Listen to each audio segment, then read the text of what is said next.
Seminars. Canadian Beef Export Federation annually conducts 2 major seminars, as you've heard, in each of the priority markets, and they are of one of 2 themes, demand building and differentiation. 12 differentiation and demand building seminars were conducted in priority and new markets, and more than 1,000, perhaps close to 1,100 decision makers were reached. And in addition to the differentiation and demand building seminars, our international offices conduct many other smaller seminars, seizing upon the opportunity to highlight the Canadian beef advantages to new audiences. Food exhibitions. Federation held a Canadian industry presence at major food shows and related events. Included were exhibitions in priority countries. In addition, we participated at Prod Expo in Russia, Gulf Food in Dubai, and Anuga in Germany. These events are good opportunities for our membership to meet existing and new clients, as well as potential buyers, display their products, inform consumers, increase our understanding of particular markets, and promote the CBA brand and its attributes. The partner program, as you heard from Cam, is managed by him. It also assists in developing markets, and it's particularly a unique vehicle, I think, with respect to some of those new and niche markets that we're all striving to develop.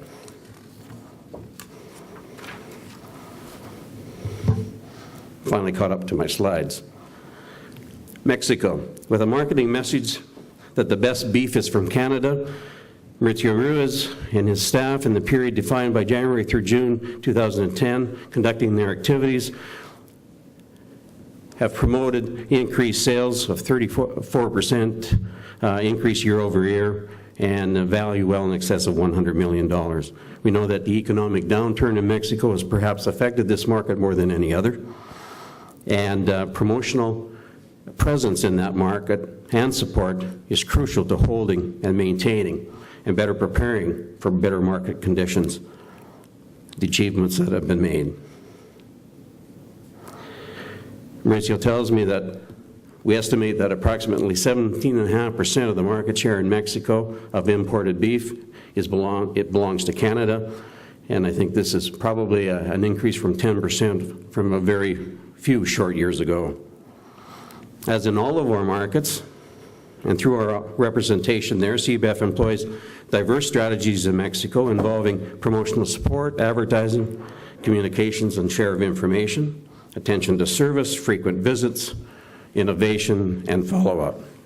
Strengthening the existing linkages between CBEF and national leaders in retail and food service is a priority, of course, and so too is developing new relationships with other important regional players.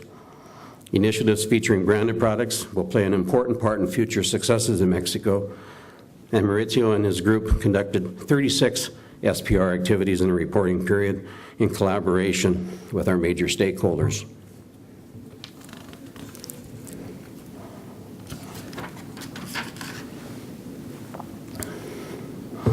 Japan. We all know that we are anchored in Japan, and with a message to Japanese consumers that the CBA Advantage produces beef and veal products that are safe, tasty, providing peace of mind, and that are a gift from nature, Canadian products are solidly in place. The age restriction, of course, to under the age of 21 months and the lack of age-verified cattle make it extremely difficult to assure a year-round supply into that market. However, as we know, in the first 6 months of 2010, exports of Canadian beef and veal to Japan have nearly doubled over the same period of 1 year ago, an increasing value increase of nearly 80%. Of course, in Japan, the Federation develops networks through connecting with existing and new distributors, as well as end users, and providing these feedback to Canadian suppliers and exporters. More than 36 new accounts were acquired in 09-10 by Sakamoto and his group, and most in food service sector, but also representative of some increases in the retail sector as well. And he conducted 69 individual SPR activities with new and existing customers. China, Hong Kong, and Macau. We are promoting Canadian beef advantage through a message of Canadian premium grain-fed beef. Canadian beef and veal products occupy a high-end spectrum in Hong Kong, U.S. beef returned to the market in Hong Kong in 2006 and Japanese beef in 2007, intensifying the competition for products of high quality. Nevertheless, Canada held its own against the competition in 2008 and 2009 and increasing our volume by a factor of 85%, representing an increase exports of more than 9,000 metric tons and a huge value, over 100% increase. CBEF strengthens the client-export relationship in a variety of effective ways, as is done in all other markets, such as VIP missions, seminars, food exhibitions, and building networks and relationships through these means. In particular, the relationship that Stephanie has with the chefs and chef associations invariably will reap continued benefits with respect to the food service category. She conducted 32 SPR activities in 2009-10 with particular focuses on retail, with many distributors and partners, and food service partners included a number of important restaurants. As you heard from Cam and others, the special permission received from the government of China to allow limited quantities of Canadian beef that were served in Beijing and Shanghai this summer is obviously foreshadowing a return to successful trade in mainland China. Korea, of course, we know yeoman service is provided by Amos, and even though his budget has been severely cut for obvious reasons, his core messages have continued through his trade media campaign, and successes have been achieved through his active engagement of Korean officials, we know that, as well as conducting VIP awareness missions, the development of promotional materials, and other PR exercises that he conducts on our behalf. Stella and her group support the CBA brand attributes through the brand message of Canadian premium grain-fed beef. She's soon going to be adding to her fleet of trucks in Taiwan. You didn't know we own trucks in Taiwan, did you? No. Well, we don't really, but we put the CBA brand logo on some of those trucks, as we do in some other jurisdictions, and increases our reach into the consuming public in Taiwan. And of course, she continues to build our outward networks, and she conducted 24 SPR activities in our reporting period of 2009-10. Consumer websites, you've also heard a little bit about this, but we're proud of this, that was launched in 2009, and it features material in several languages, including Japanese, Korean, Spanish, and 2 written forms of Chinese. And of course, it provides information to international audiences to the Canadian beef advantage.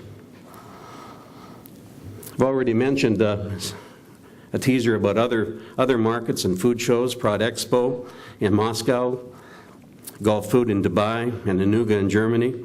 We will be participating again in 2010-11 in Prod Expo, along with our major partner, Canada Pork International.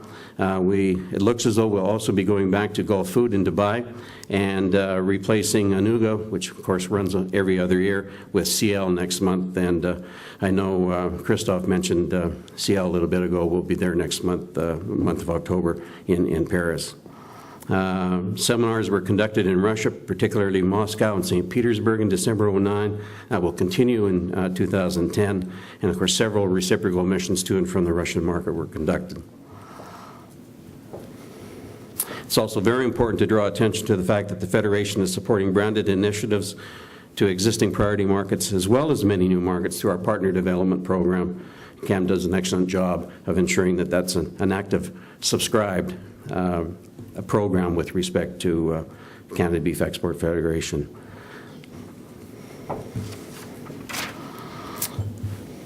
Homestretch.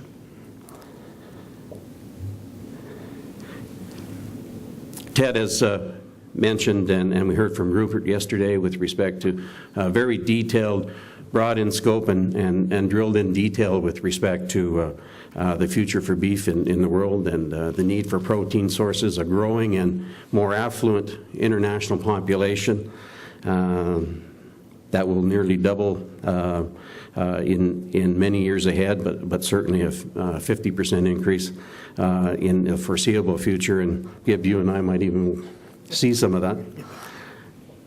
So it's important that we position ourselves not only with respect to what we're doing today and the challenges that we're dealing with today, but positioning Canada and our sons and daughters that are stepping into the breach following us in succession planning to take over this industry to reach into those robust new markets, existing markets that are expanding and we're recovering into, as well as market niches. I think there's a great future for the Canadian brand, the Canadian quality products, whether it be high-end cuts or ones of lesser but important value to our industry. And so I'm looking forward to that future, and I hope you are too. And so with that, Mr. Chairman, I draw my report to a close. Thank you.